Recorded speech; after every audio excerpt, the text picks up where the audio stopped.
Josh Allen and Lamar Jackson have a very weird problem on their hands. And that problem has nothing to do with skill. The problem doesn't have to do with arm talent. The problem doesn't have to do with durability, which obviously their guy can get injured. But the problem is the Patrick Mahomes curse. Look, Josh Allen's 0-4 against Mahomes. Lamar Jackson is 0-1 against Mahomes.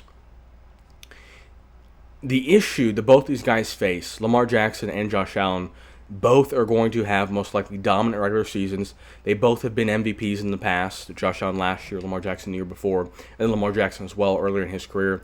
Both are favorites, co-favorites to be MVP once again, Lamar Jackson, Josh Allen.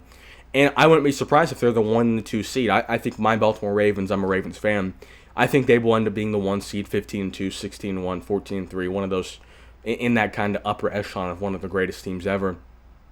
And I don't think Josh Allen will be far behind. But the issue, and this is a big issue, and it almost gets worse the better you play in the regular season, because the expectations get higher. And when the expectations get higher and when you're at home, Mahomes gets to play with house money. And that's the problem, especially for Josh. The problem's a little worse for Josh Allen. The problem for Lamar is Mahomes, but it's also just the playoffs in general. Lamar has not played his best football in the playoffs. Now, he's still been good. I don't think he's a complete fraud when it gets to the playoffs, but he has not been at his best in the playoffs, and that's just the reality. It's not happened once. It's not happened twice for both Allen and Jackson. When they need it the most, they can't get it done. And they both will have great regular seasons. I do believe that. The issue is when you get into the playoffs and you have to beat Mahomes, especially if you're at home as a favorite. Because look, if Lamar Jackson goes 15-2 this year, wins the MVP, and is in the AFC Championship, it's gonna get tense. It's gonna get really tense. You're going to need to blow them out. That's kind of how I view these games when you play the Chiefs in the playoffs. Now for the Bengals, it's a little bit different. Obviously, they're an elite AFC team, but they have already beaten Mahomes in big games. In a Week 17 game that was very important a couple years ago, as well as in the playoffs to get to the Super Bowl. They have already done it.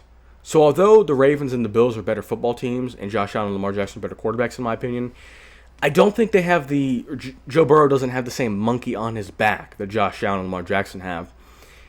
And it just gets, the real issue is the better you play in the regular season, the better your team is in the regular season, even the better you play leading up to that game against Mahomes, the more tense it gets. Because when you get into the fourth quarter and you were favored by 5.5 points, and Mahomes' team is 10-7, and they've got injuries, and they've got holes, and the offensive line isn't great, and it's a tied game going into the fourth quarter, everyone at home kind of deep down knows Mahomes is going to pull it out. You have to blow him out. And you can blow him out. It's possible. Mahomes has been blown out twice in the Super Bowl against the Tom Brady-led Buccaneers and then against the Eagles this past season. But your route to victory is very slim. How likely is it that you blow out a Patrick Mahomes-led team? It's probably not going to happen. And that's kind of the issue, is can Josh Allen and or Lamar Jackson beat Mahomes in a tight game late in the playoffs?